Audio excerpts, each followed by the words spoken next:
Hello cousins, mara nyingi tumekuwa tukililia brands zije Tanzania au watu wapate nafasi ya kufanya kazi na brands kubwa kubwa za nje.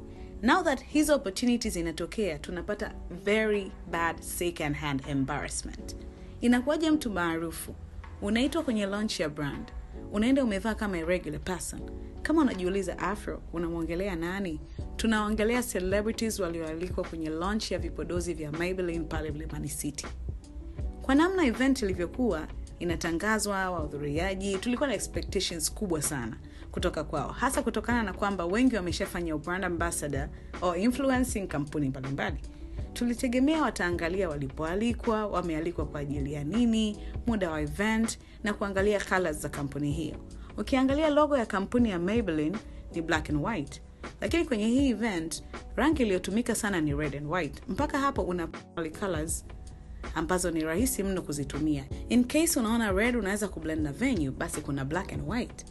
Why did you guys show up with colors zisizoeleweka? Tayari sehemu ina rangi nyingi, na wewe tena umeenda kuongezea rangi nyingi. Okay, basi umeamua kuvaa rangi nyingi. Hata hizo nguo ziwe fitted au zinaleta mvuto, mavazi yalikuwa very normal na mengine oversized. Tunaelewa ni kweli ni mwezi mtukufu, basi bora hata yangevaliwa mabaibui au maabaya yanayoeleweka cousins.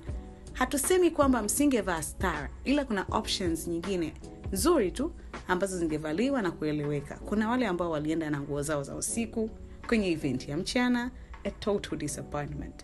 Tunadhani mnapopata nafasi kama hizi, kama anayeanzisha duka ni mtu binafsi na sio Maybelline mwenyewe, basi itumieni nafasi vizuri kuonekana huko na amue kuleta brands zao wakijua wanapoleta kunaeleweka. Anyways, Afromates, tuambieni look ya nani uliipenda if any na ya nani ilikudisappoint. Signing out, Afro Swagger.